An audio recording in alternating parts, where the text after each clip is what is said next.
तो दोस्तों यहाँ पर देख सकते हैं प्रीवियस ईयर क्वेश्चन 2021-2022 में पूछे हुए आपके प्रश्न आपको ले गए हैं। चलिए, गुड इवनिंग सभी को, गुड इवनिंग सभी को, राम राम सभी को, जय हिंद। चलिए देखिए, पहला क्वेश्चन आपका दिया गया है, निम्नलिखित में से किस राज्य में विधान परिषद है। चलिए बताइए, यहाँ पर जो आपका आंसर है इनमें से राइट क्या हो जाएगा। चलिए बताइए सभी लोग, यहाँ पर कह रहा है किस राज्य में विधान परिषद है। तो आपको हमने बताया था कि विधान परिषद आपके 6 राज्यों में है, जिनमें से दोस्तों आपका जो आंसर आपका है सी नंबर कर्नाटक, यहाँ पर आंसर है राइट हो जाएगा। जिसका भी ऑप्शन आ गया है, लगभग सभी का आ गया है, सी नंबर है राइट हो जाएगा। और अगला क्वेश्चन देखिए आपका आया है, कह रहा आपसे कि निम्नलिखित में से 2014 में बनाया गया भारत का 29वां राज्य इनमें से कौन सा है। पेड एग्जाम 2022 में क्वेश्चन पूछा गया है दोस्तों, याद रखिएगा। यहाँ पर जो आपका आंसर बनेगा राइट क्या हो जाएगा, यहाँ पर बनेगा दोस्तों तेलंगाना। याद रखिए, डेट आपसे पूछ ले तो डेट आपको बताना है 2 जून। क्या बताना है, 2 जून 2014 को तेलंगाना आपका जो कि 29वां राज्य बना था। ऑप्शन आपका ये नंबर राइट हो जाएगा। और आगे बढ़िए, क्वेश्चन आपसे दिया गया है, कह रहा आपसे भारतीय संविधान के लिए डीपीएसपी मतलब राज्य के जो नीति निर्देशक सिद्धांत है ये किस संविधान से प्रेरित है। चलिए, नीति निर्देशक तत्व आयरलैंड से, बिल्कुल सही जवाब है। यहाँ पर आंसर आपका डी हो जाएगा। ये आपके आयरलैंड के संविधान से लिए गए हैं, है ना। ये आपके 1937 में आपके लिए गए थे। ये आपके किसमें है, तो आपके भाग 4 में। याद रखिएगा, जो डीपीएसपी हैं वो आपकी किसमें है, भाग 4 में है। अनुच्छेद 36 से लेके 51 तक आपका इनका वर्णन है, याद रखिएगा। क्लियर है। आगे बढ़िए, क्वेश्चन दिया गया है, अच्छा क्वेश्चन दिया गया है। कह रहा आपसे कि भारतीय संविधान के अनुच्छेद 19 में कौन सा अधिकार शामिल है। चलिए, क्वेश्चन नंबर 4 जवाब देना है। देखिए, अनुच्छेद 19 में क्या है, यहाँ पर देखिए कह रहा है संवैधानिक उपचारों का अधिकार, ये तो हो नहीं सकता है क्योंकि ये तो आपका आर्टिकल नंबर आपका 32 होता है। धर्म की स्वतंत्रता ये आपके 25 में आ जाएगा। यहाँ पर वाक और अभिव्यक्ति की स्वतंत्रता, ऑप्शन आपका सी वाला यहाँ पर राइट हो जाएगा। कौन सा बनेगा, ऑप्शन सी जिसका है बिल्कुल राइट हो जाएगा। याद रखिए, बोलने और अभिव्यक्ति की स्वतंत्रता आपके प्रत्येक नागरिक को भाषण द्वारा, लेखन, मुद्रण, चित्र या किसी अन्य तरीके से स्वतंत्र रूप से विचार कर सकता है। ठीक है, आगे बढ़िए, क्वेश्चन आपसे अगला पूछा गया है कि संसदीय प्रणाली में कार्यपालिका किसके प्रति उत्तरदायी होती है। चलिए, संसदीय प्रणाली में कार्यपालिका किसके प्रति उत्तरदायी होती है। यहाँ पर आंसर जो आपका बनेगा वो राइट इनमें से क्या हो जाएगा। चलिए, विधानमंडल या इनमें से कोई नहीं, जनता या न्यायपालिका। तो दोस्तों यहाँ पर देखिए आपका आंसर क्या हो जाएगा, विधायिका के प्रति हो जाएगा। क्या यहाँ पर 5 नंबर में, तो आपका जो आंसर बनेगा इनमें से क्या हो जाएगा। याद रखिए, विधानमंडल अर्थात विधायिका, मतलब याद रखिएगा विधानमंडल कह सकते हैं, या तो हम लोग इसे क्या कहते हैं, विधायिका। मतलब जो होता है कि कार्यपालिका ये निर्वाचित विधायिका के प्रति क्या होती है, उत्तरदायी होती है ना। अर्थात कह सकते हैं कि उसे विधायिका या उसके एक भाग यदि अगर द्विसदनीय हो तो इसका विश्वास बनाए रखता है। तो ऑप्शन बनेगा आपका ए नंबर। आगे बढ़िए, क्वेश्चन आपसे दिया गया है, निम्नलिखित में से कौन सी भारतीय संविधान की मुख्य विशेषता नहीं है। भारतीय संविधान की मुख्य विशेषता इनमें से कौन सी नहीं है। तो आपसे दिया गया है यहाँ पर पॉइंट, कह रहा है लिखित और विस्तृत संविधान, ये तो बिल्कुल सही बात है। सार्वभौमिक वयस्क मताधिकार, ये भी सही है। एकल नागरिकता भी है। द्विस्तरीय सरकार, ये आप कह सकते हैं संविधान की मुख्य विशेषता नहीं है। ऑप्शन सी द्विस्तरीय सरकार ये विशेषता नहीं है। ठीक है, आगे बढ़िए, क्वेश्चन आपसे अगला पूछा गया है, कह रहा है भारत की पंचायती राज व्यवस्था में कितने स्तर होते हैं। चलिए, 7 का ऑप्शन देना है, आपका आंसर इनमें से राइट क्या हो जाएगा। चलिए फटाफट जवाब दीजिए कि भारत की पंचायती राज व्यवस्था में कितने स्तर हैं।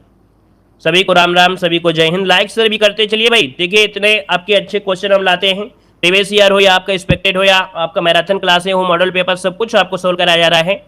और आपका सपोर्ट होगा तभी तो हम आपको कुछ कर पाएंगे भाई। आपके सपोर्ट के बिना हम कुछ नहीं है, बिल्कुल अधूरे हैं, कुछ भी नहीं है।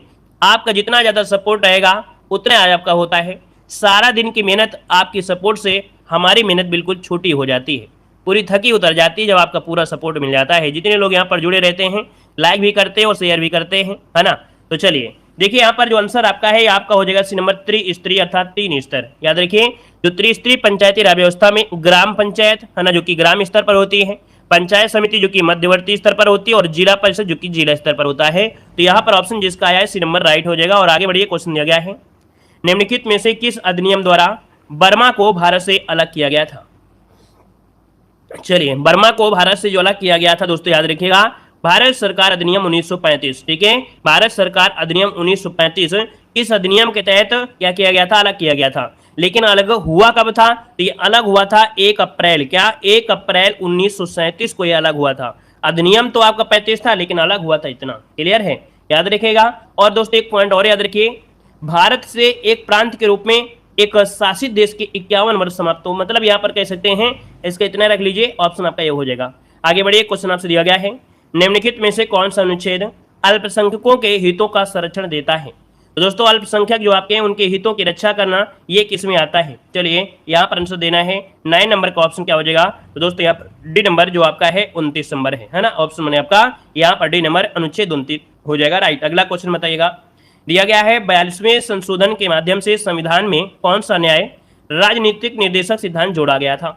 तो डीपीएसपी में जो जोड़ा गया आपका दोस्तों 42वें में कौन जोड़ा गया था। कह रहे हैं मादक पेय और ड्रग की खत्म को प्रतिबंध करना। अगला आपसे दिया गया है समान न्याय और निःशुल्क विधिक सहायता, यही आंसर आपका राइट हो जाएगा। समान न्याय और विधिक सहायता ये ऑप्शन आपका बी नंबर है, राइट हो जाएगा। और आगे बढ़ते क्वेश्चन आपसे अगला पूछा गया है, यहाँ पर देखो दिया गया है, कह रहा है निम्नलिखित में से कौन से मौलिक कर्तव्य हैं। चलिए मौलिक कर्तव्य दोस्तों क्या क्या है, तो पहला देखिए तो ये सभी है, तो इसमें ध्यान नहीं देना है, पहले ऑप्शन देना है। देखिए बी नंबर कह रहा है सार्वजनिक संपत्ति की सुरक्षा करना, वैज्ञानिक दृष्टिकोण और मानववाद विकसित करना, भारत की प्रभुसत्ता अखंडता एकता है ना, संप्रभुता अखंडता एकता बनाए रखना, मतलब ऑप्शन इसका डी नंबर है, राइट हो जाएगा। और मतलब ऑप्शन इसका ये होगा, और ए में क्या है ये सभी, ठीक है ना। याद रखिए कभी कभी ऐसा होता है कि भैया ए और डी में परिवर्तन, देखो ए में ही सब सभी कर दिया है तो आप डी मत लगा दीजिएगा, मतलब आप अगर यहाँ पर क्या भर रहे हैं ओएमआर सीट भर रहे हैं और आपने बी सी डी सही हैं तो आप कहेंगे तीनों सही हैं तो डी लगा दे, नहीं, याद रखिएगा यहाँ पर देखो ए को बोल दिया है ये सभी, तो ए को ही लगाइएगा, ठीक है। आगे बढ़िए, क्वेश्चन दिया गया है कि अनुच्छेद 245 के अनुसार संसद का कार्य क्या है। सबके साथ ऐसा हो जाता है ना, इधर से उधर हो जाता है, कभी कभी होता है कि हमको नहीं आ रहा है तो छोड़ देते हैं, बाद में क्या हुआ अगले आंसर का उसी में जो छोड़े थे उसी में गोला कर देते हैं। ये मानवीय गलतियां सबसे हो जाती हैं और कहीं कहीं इसी चीजों को आपको पहले से ट्रेन कराया जाता है। अनुच्छेद 245 के अनुसार संसद का कार्य पूछा गया है, तो दोस्तों यहाँ पर आपसे कह रहा है संसद का काम होता है कानून यहाँ पर करना, ठीक है, कानून निर्माण करना, ऑप्शन सी राइट हो जाएगा। अगला क्वेश्चन बताइएगा कि सरकारिया आयोग निम्नलिखित में से किससे संबंधित है। सरकारिया आयोग निम्नलिखित में से किससे संबंधित है, यहाँ पर ऑप्शन देना है। तो दोस्तों सरकारिया आयोग का संबंध इससे तो आपके केंद्र राज्य संबंध से है, ऑप्शन राइट हो जाएगा, बी नंबर है, केंद्र राज्य संबंध इसका आंसर है, राइट हो जाएगा। और आगे बढ़ते क्वेश्चन आपसे दिया गया है निम्नलिखित में से किसके पास लोकसभा सत्र को स्थगित करने की शक्ति है।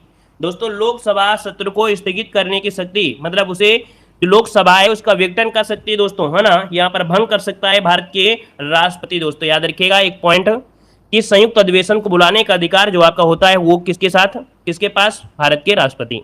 लेकिन अगर पूछे कि लोकसभा को भंग करने का अधिकार किसके पास है तो भी बताइएगा भारत के राष्ट्रपति, याद रहेगा। आगे बताइए क्वेश्चन दिया गया है, कह रहा है स्वतंत्रता के बाद स्वतंत्रता के बाद भाषा के आधार पर बने भारत के पहले स्वतंत्र राज्य यहाँ पर इनमें से कौन सा है। देखिए 15 नंबर की अगर बात करते हैं तो दोस्तों यहाँ पर देखिए आंध्र प्रदेश जो ऑप्शन है यहाँ पर नंबर आंध्र प्रदेश है, राइट हो जाएगा। नेक्स्ट क्वेश्चन बताइएगा, क्वेश्चन दिया गया है कि लोकसभा में पद धारण करने की जो न्यूनतम आयु होती है कितनी होती है। लोकसभा में पद धारण मतलब लोकसभा बनने के लिए कितनी आयु होना चाहिए, तो आप कहेंगे 25 वर्ष होना चाहिए, लोकसभा पूछा गया है तो लोकसभा के लिए सी नंबर हो जाएगा। अगर यहीं पर राज्यसभा हो जाता तो आप लोग बोलते 30 वर्ष। यहीं पर वोट देने का अधिकार अगर पूछ लेता, वोट देने का अधिकार तो 18 वर्ष। अगर आपको लेखपाल आपको बनना है क्या, गांव का जो क्या होता है ग्राम पंचायत अर्थात जो आपके प्रधान वगैरह उसको बनने के लिए 21 वर्ष होना चाहिए। अगला बताइएगा, कह रहा है सरकार के निम्नलिखित में से किस अधिनियम के कारण बंबई से सिंध प्रांत का निर्माण हुआ था। 17 नंबर ऑप्शन लॉक किया जाए। चलिए कह रहा है सरकार के निम्नलिखित में से किस अधिनियम के कारण बंबई से सिंध प्रांत का निर्माण हुआ था। यहाँ पर ऑप्शन डी हो जाएगा, यह है आपका भारत सरकार अधिनियम 1935, ऑप्शन डी राइट हो जाएगा। और आगे बढ़िए, क्वेश्चन आपसे दिया गया है, कह रहा है भारत की संघ कार्यकारिणी में निम्नलिखित में से कौन शामिल नहीं।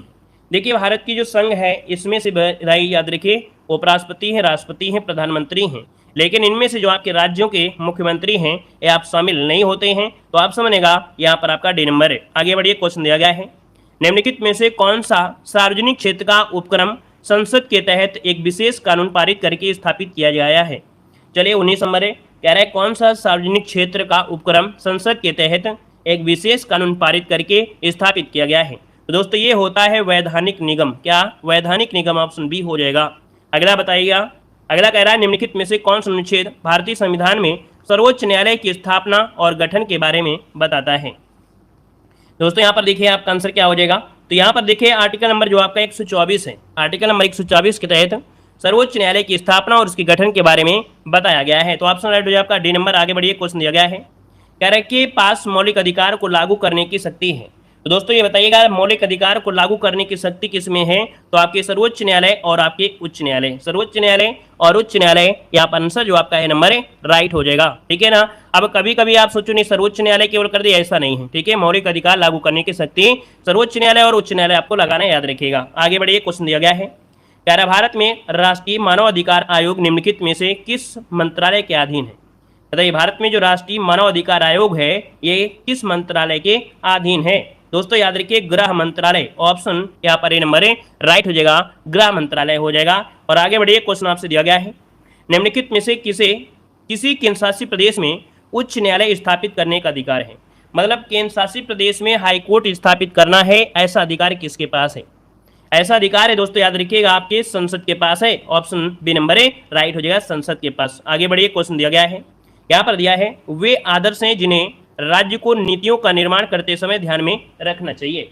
दोस्तों याद रखिए 24 नंबर में यहाँ पर जो आपका है राज्य के नीति निर्देशक सिद्धांत। तो दोस्तों याद रखिए राज्य के नीति निर्देशक सिद्धांत वे आदर्श हैं जिन्हें राज्य को नीतियों का निर्माण करते समय इनका जरूर ध्यान रखना चाहिए, है ना। यहाँ पर ऑप्शन आपका हो जाएगा डी नंबर। इसमें जैसे क्या होता है कि अगर आपको सरकार ने कह दिया कि आपको लैपटॉप बांटे जाएंगे, है ना, कुछ को मिलते हैं कुछ को नहीं मिलते हैं, लेकिन आप लोग केस नहीं कर पाते हैं, ठीक है ना। तो याद रखिएगा जो आपके नीति निर्देशक तत्व होते हैं ये अबाध्य योग होते हैं, इसमें किसी प्रकार की सुनवाई नहीं होगी। ठीक है, आगे बढ़िए, क्वेश्चन दिया गया है कि निम्न में से इनमें से किसमें मौलिक कर्तव्यों को उल्लेखित किया गया है? मौलिक कर्तव्य, दोस्तों याद रखिए मौलिक कर्तव्य जो आपके हैं वो किसमें हैं? तो आपके भाग 4 के का में, क्या भाग 4 के का में है, जो कि ऑप्शन बनेगा ए नंबर राइट हो जाएगा, मौलिक कर्तव्य। देखिए मौलिक कर्तव्य प्रारंभ में नहीं थे लेकिन बाद में इनको ऐड किए गए थे। यहाँ पर अगला क्वेश्चन दिया गया है कि भारतीय संविधान का अनुच्छेद 343 किसके बारे में यहाँ पर है? तो चलिए बताइएगा 343 जो आपका है किसके बारे में दिया गया है, किसके बारे में यहाँ पर बताया गया भाई? चलिए बताइए इसका आंसर क्या हो जाएगा। तो दोस्तों 343 में ऑप्शन बनेगा आपका बी नंबर, संघ की जो राजभाषा है, क्या संघ की राजभाषा, जिसको ऑप्शन है बी नंबर राइट हो जाएगा। और आगे बढ़िए, क्वेश्चन आपसे अगला पूछा गया है, यहाँ पर देखिए अगला क्वेश्चन आ गया है कि निम्न में से कौन सा अनुच्छेद धन विधेयक को परिभाषित करता है? दोस्तों बताइएगा कि धन विधेयक को जो परिभाषित करता है इनमें से कौन परिभाषित करता है? धन। और धन भैया आपके पास 10 रुपए से कम नहीं होना चाहिए, नहीं भिखारी भी नहीं लेता है ना, कहेगा भैया 10 रुपये चाहिए। तो इसे याद रखिएगा कि धन अगर आपका है तो भैया आपको क्या है, भिखारी को 10 से कम नहीं देना है, मतलब 10 का मतलब हो गया 110। यहाँ पर आंसर आपका हो जाएगा 110 में क्या है, धन विधेयक आपका है। ठीक है, आगे बढ़िएगा, क्वेश्चन आपसे अगला दिया गया है जो कि आप देख सकते हैं कि आपके पेड एग्जाम 2021 में पूछे गए प्रश्न कि भारत में पंचायती राज व्यवस्था को इसके अंतर्गत रखा गया है।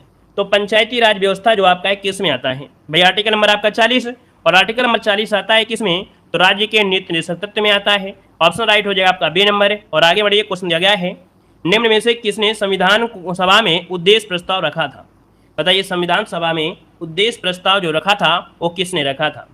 दोस्तों यहाँ पर याद रखिए जवाहरलाल नेहरू, क्या हो जाएगा, जवाहरलाल नेहरू ने उद्देश्य प्रस्ताव रखा, जो कि ऑप्शन है आपका डी नंबर है। और अगले क्वेश्चन को आते हैं, क्वेश्चन दिया गया है कह रहा आपसे भारतीय संविधान के किस अनुच्छेद में अल्पसंख्यकों के हितों के बारे में है?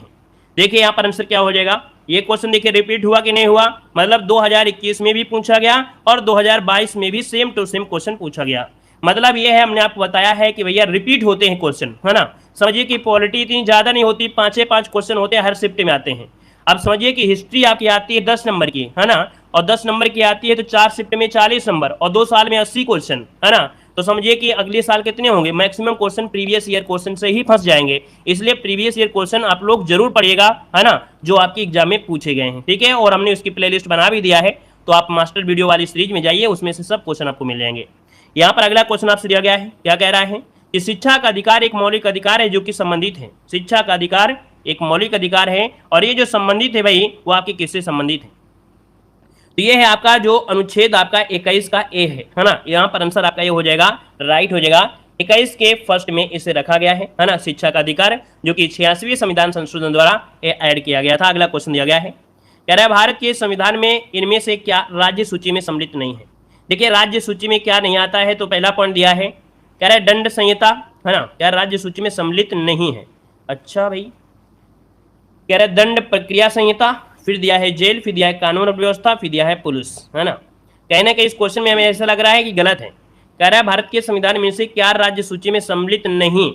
देखो ये नहीं शब्द आपको गलत है, क्योंकि भैया यहाँ पर राज्य सूची में क्या है, पुलिस होती है। क्यों? क्योंकि दंड संहिता, जेल और कानून व्यवस्था ये संघ में है, तो यहाँ पर जो पुलिस है आपके राज्य सूची से है, तो यहाँ पर नहीं को हटा दीजिएगा, तब आंसर आपका ये राइट हो जाएगा। ठीक है, आगे बढ़िए। क्वेश्चन दिया गया है, निम्नलिखित में से क्या भारतीय संविधान की मुख्य विशेषता नहीं है।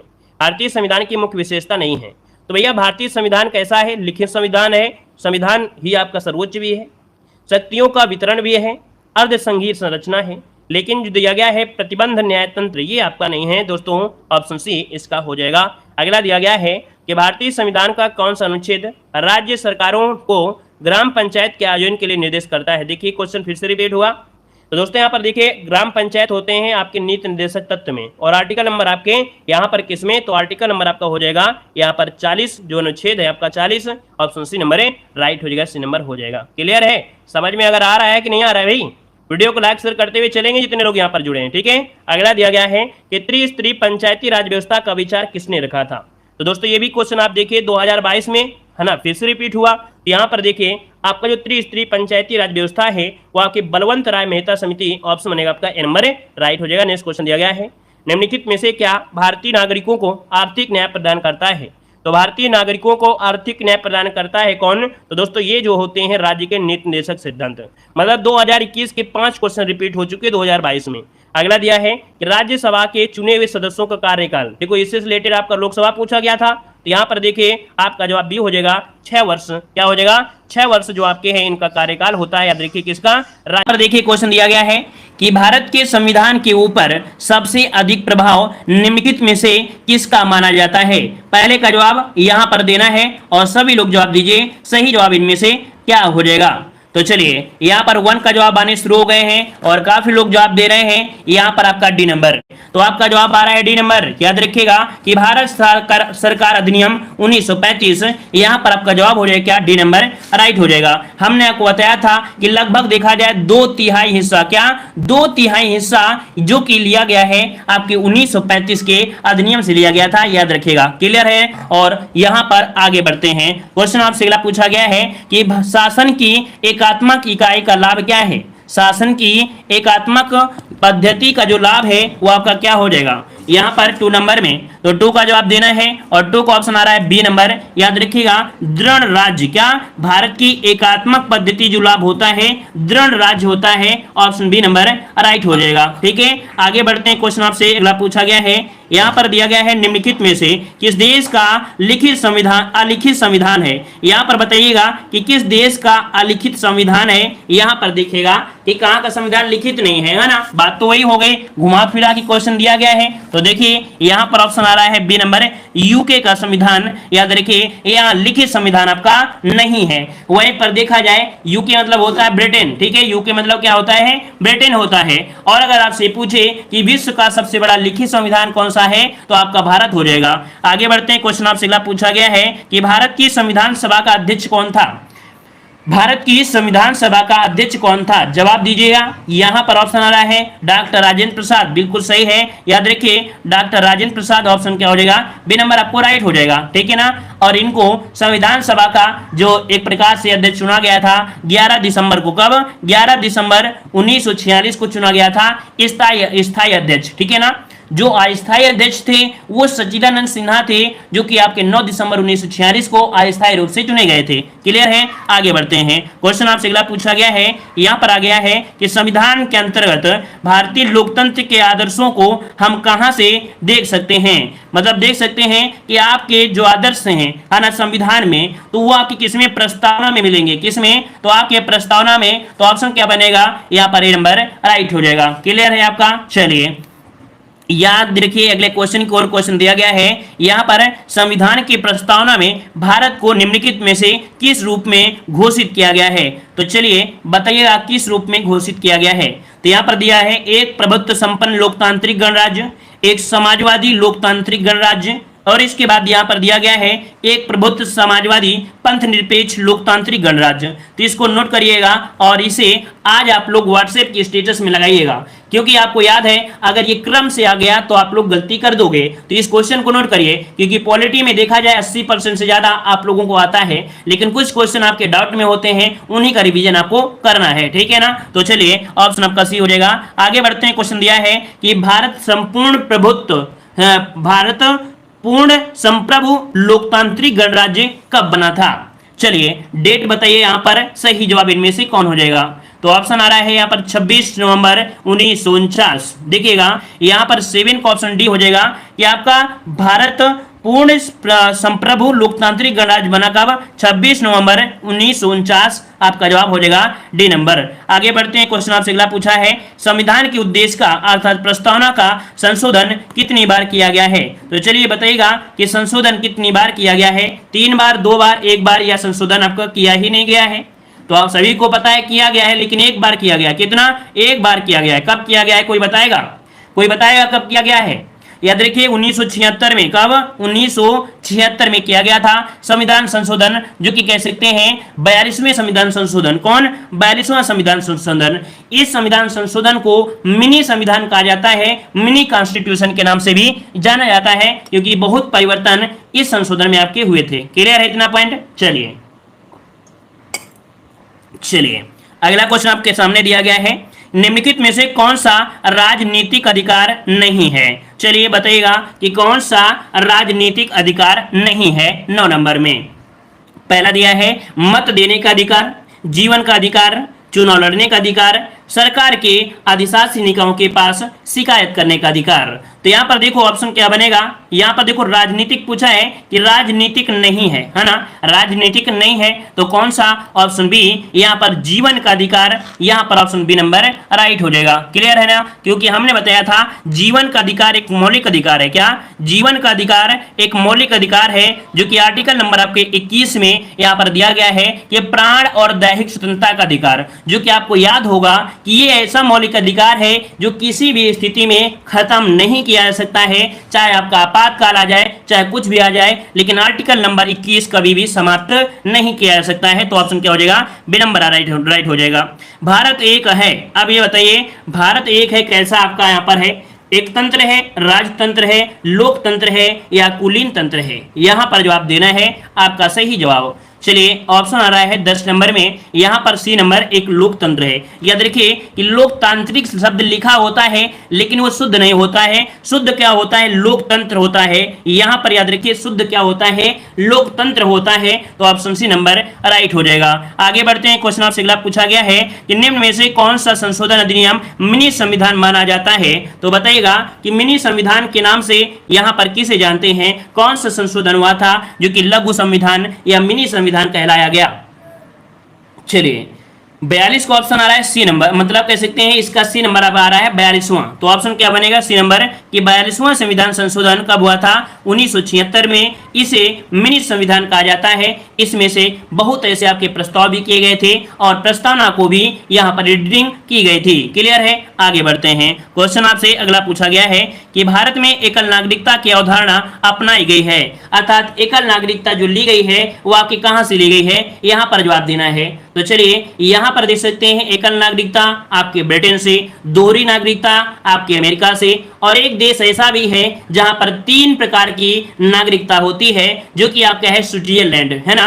तो स्विट्जरलैंड में कैसी नागरिकता है? तिहरी नागरिकता है, तिहरी नागरिकता है, याद रखिएगा। ठीक है ना, क्लियर है ना। तो यहाँ पर आपका जवाब जो बनेगा वो ए हो जाएगा। इंग्लैंड से एकल नागरिकता यहाँ पर ली गई है। ऐसे याद रखिएगा कि जो आपका इंग्लैंड है वो हमेशा चाहता था कि सब लोग कैसे रहें? अकेले रहें, और इसीलिए लड़ाता था और दूर दूर कर देता था। तो अकेला रहना कौन कहता था? इंग्लैंड रहने के लिए कहता था, है ना। और दोहरी नागरिकता कौन? तो आपका यूएसए अर्थात अमेरिका। क्लियर हुआ? आगे बढ़ते हैं। क्वेश्चन आपसे अगला है दोहरी नागरिकता निम्न में से किसकी विशेषता है? दोहरी नागरिकता किसकी विशेषता है? यहां पर बताइएगा। ये कैसी सरकार होती है दोहरी नागरिकता? संघीय सरकार होती है। ऑप्शन क्या बनेगा यहाँ पर? बी नंबर राइट हो जाएगा। सिंपल सी भाषा में आपको बता दें तो आप अपने देश में देखते हो, आपके भारत में अगर आपको यूपी से अगर आपको एमपी जाना है तो आपको किसी पासपोर्ट की जरूरत नहीं होती है और एमपी में आप लोग चले जा सकते हैं। चाहे आप किसी का मर्डर कर दीजिए, है ना, किसी का मर्डर कीजिए और अपाची उठाइए और एमपी पहुंच जाइए, कोई आपको रोकने वाला नहीं है। लेकिन अमेरिका में ऐसा नहीं है। अमेरिका में अगर आपको एक राज्य से दूसरे राज्य पे जाना है तो आपको पासपोर्ट बनवाना पड़ेगा। यही होता है कि दूसरे राज्य में जाओगे तो एक प्रकार से देखा जाए नागरिकता ही हो गई, तो इसीलिए बोला जाता है दूसरी नागरिकता। ठीक है ना, याद रहेगा। कुल मिला के आपको समझाने का तरीका बताया है। तो यहाँ पर आपका बी हो जाएगा, संघीय सरकार का यहाँ पर दूसरी नागरिकता होती है। आगे बढ़ते हैं, क्वेश्चन दिया गया है विश्व में सबसे बड़ा संविधान किस देश का है? तो चलिए बताइएगा कि विश्व का सबसे बड़ा संविधान कहाँ का है। चलिए, सभी लोग जानते हैं कि ये भारत आपका इतना चालाक है, इतना चालाक है कि सभी से मांग मांग कर क्या कर दिया है, यहाँ पर सबसे बड़ा संविधान कर दिया है। और आज भी सांसें नहीं ले रहा है, आज भी लगातार यहाँ पर उछल कूद करता रहता है, अर्थात आपके संविधान में अनुच्छेदों की बौछार लगाया रहता है। तो ऑप्शन क्या हो जाएगा यहाँ पर? ए नंबर राइट हो जाएगा, भारत हो जाएगा। ठीक है ना, आज भी संविधान क्या हो रहा है, धीरे धीरे बढ़ता चला जा रहा है। चलिए आगे बढ़ते हैं, क्वेश्चन आपसे अगला पूछा गया है, यहाँ पर दिया है कि भारतीय संविधान में मूल अधिकार किस संविधान से लिए गए थे? तो चलिए, मूल अधिकार जो कि आपको बोला जाता है मौलिक अधिकार, याद रखिए मूल अधिकार में काफी स्टूडेंट ऐसे भी होते हैं जो कंफ्यूज हो जाते हैं कि हमने ये तो नहीं पढ़ा है, हमने मौलिक अधिकार पढ़ा है। तो याद रखिए मौलिक अधिकार को ही मूल अधिकार कहा जाता है, याद रखिएगा। जो कि कहां से लिए गए हैं? तो आपके अमेरिका से लिए गए हैं। यहाँ पर ऑप्शन क्या हो जाएगा? ए नंबर राइट हो जाएगा। क्लियर हो गया है। चलिए आगे बढ़ते हैं, क्वेश्चन आपसे अगला पूछा गया है कि निम्नलिखित में से क्या उच्च न्यायालय और उच्चतम न्यायालय दोनों की आधिकारिकता के अधीन आता है? तो चलिए बताइएगा कि एक उच्च न्यायालय और उच्चतम न्यायालय दोनों की आधिकारिकता के अधीन जो आता है क्या आ जाता है? चलिए समझिए और बताइएगा। चलिए बताइएगा कि आपका उच्च न्यायालय अर्थात आपका सुप्रीम कोर्ट और आपके हाई कोर्ट दोनों के मतलब अधीन यहाँ पर आता है ये केस अगर होता है तो। कौन सा? मूल अधिकारों का संरक्षण। याद रखिए हमने बताया मूल अधिकारों का संरक्षण ये आपका सुप्रीम कोर्ट भी करती है और आपके यहाँ पर हाई कोर्ट भी करती है। सुप्रीम कोर्ट आर्टिकल 32 के तहत और हाई कोर्ट करता है 226 के तहत। तो ऑप्शन क्या हो जाएगा? डी नंबर राइट हो जाएगा। आगे बढ़ते हैं, क्वेश्चन दिया गया है कि प्रारंभ में कितने मौलिक अधिकार दिए गए थे? तो ये बताइए मौलिक अधिकार जो आपके थे प्रारंभ में वो कितने थे? आप सभी को याद होना चाहिए क्योंकि ये डायरेक्ट फैक्ट पूछा जाता है। यहाँ पर क्या हो जाएगा? तो प्रारंभ में दिया गया है, लेकिन काफी स्टूडेंट इतने भी चालाक है, यहाँ पर जवाब दे रहे हैं यहाँ पर ए नंबर। लेकिन भाई साहब यहाँ पर प्रारंभ दिया गया है, तो ये बताइए प्रारंभ में क्या 6 थे क्या? आप लोग मतलब ABCD की तरह बिल्कुल चलते रहते हो। क्या टाइपिंग हो रहा है, क्या मतलब है?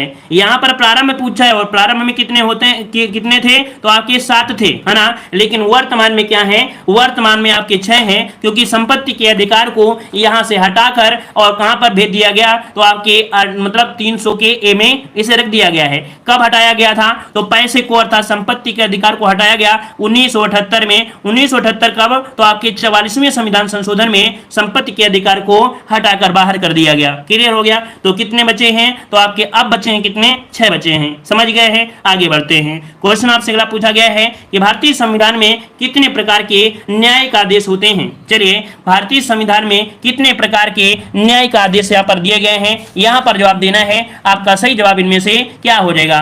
न्यायिक आदेश की बात करते हैं, रिट जिसे बोलते हैं, क्या रिट बोलते हैं। और रिटों की संख्या कितनी होती है? 5 आपके भारतीय संविधान में आपकी है। एक होती है बंदी, दूसरी होती है बंदी प्रत्यक्षीकरण, मतलब पहली होती है बंदी प्रत्यक्षीकरण, और सेकंड होता है परमादेश, तीसरा होता है प्रतिषेध, चौथा होता है उत्प्रेषण और पांचवा होता है अधिकार परीक्षा। क्लियर हो गया ना। तो इस प्रकार से ऑप्शन क्या बनेगा?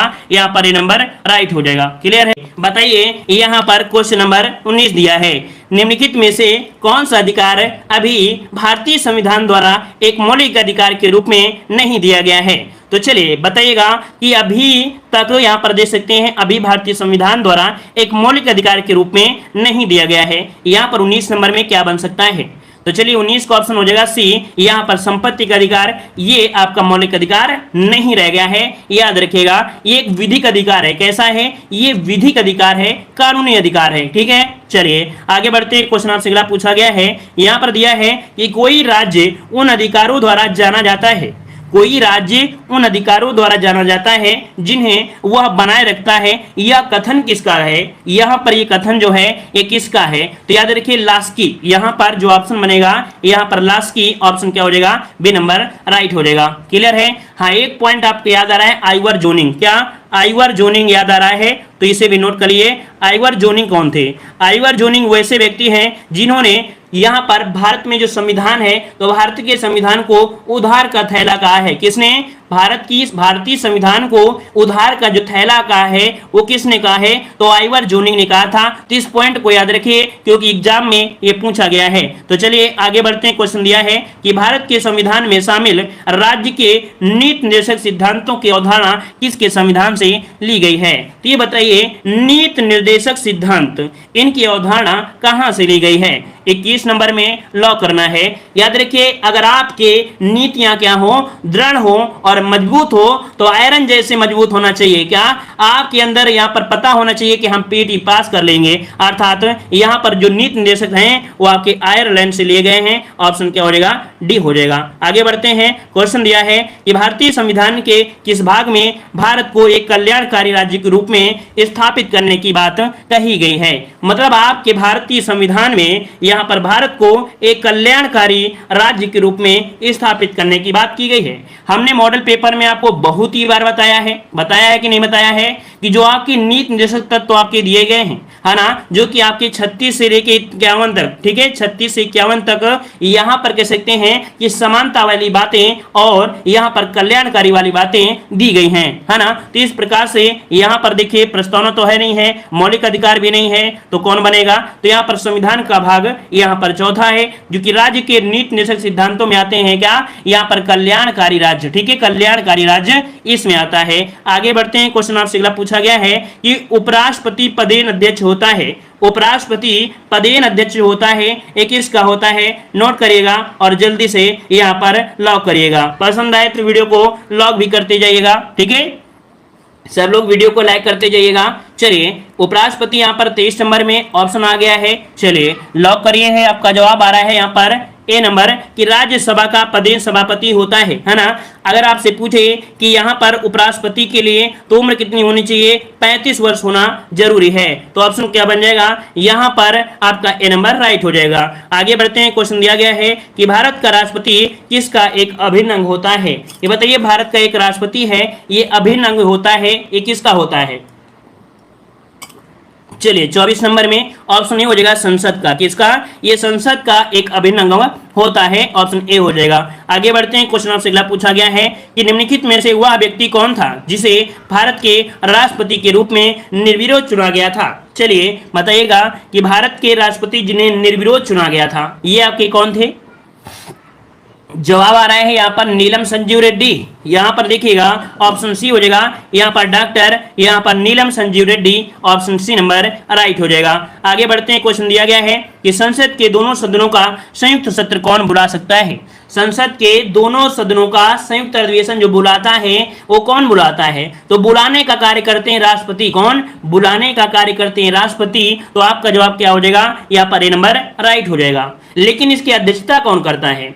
याद रखिए, अध्यक्षता कौन करता है? तो आपका लोकसभा का अध्यक्ष इसकी अध्यक्षता करता है इस समिति की। क्लियर हो गया है? क्लियर है। चलिए आगे बढ़ते हैं। क्वेश्चन दिया गया है कि राज्यसभा के सदस्य के लिए न्यूनतम आयु जो होती है वो कितनी होती है? तो राज्यसभा के सदस्य के लिए न्यूनतम आयु 27 नंबर में ऑप्शन बनेगा यहाँ पर आपका 25 वर्ष, सॉरी राज्यसभा दिया है ना, तो राज्यसभा के लिए होता है कितना? 30 वर्ष होता है। क्लियर है। आगे बढ़ते हैं। क्वेश्चन आपसे अगला पूछा गया है कि भारतीय संसद के संयुक्त सत्र की अध्यक्षता कौन करता है?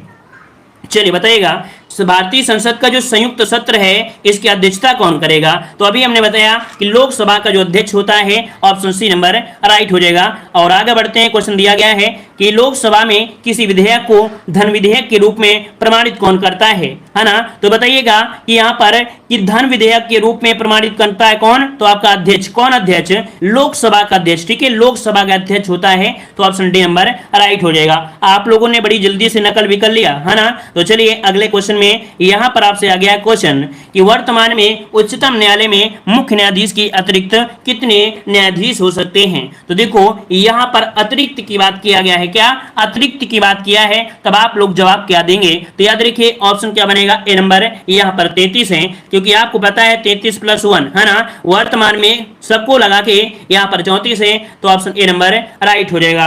आगे बढ़ते हैं, क्वेश्चन आपसे अगला पूछा गया है कि भारतीय संविधान के किस संशोधन अधिनियम द्वारा पंचायती राज व्यवस्था को संवैधानिक दर्जा दिया गया। तो बताइएगा कि जो पंचायती राज व्यवस्था है इसे संवैधानिक दर्जा दिया गया, ये कौन से संशोधन के द्वारा हुआ था। यहां से क्वेश्चन आपका पक्का होता है और 31 का ऑप्शन यहां पर बनेगा सी नंबर, 73वें संविधान संशोधन द्वारा। ऑप्शन आपका सी नंबर राइट हो जाएगा। क्लियर है ना। तो इसी के माध्यम से यहां पर जोड़ा गया था आपके यहां पर कह सकते हैं कि आपकी पंचायती राज व्यवस्था। आगे बढ़ते हैं, क्वेश्चन आपसे अगला पूछा गया है, दिया है त्रिस्तरीय पंचायती राजतंत्र में शामिल है। यहां से भी क्वेश्चन बनते हैं, याद रखिएगा कि त्रिस्तरीय पंचायती राजतंत्र में जो शामिल है वो आपके कौन इनमें से शामिल है।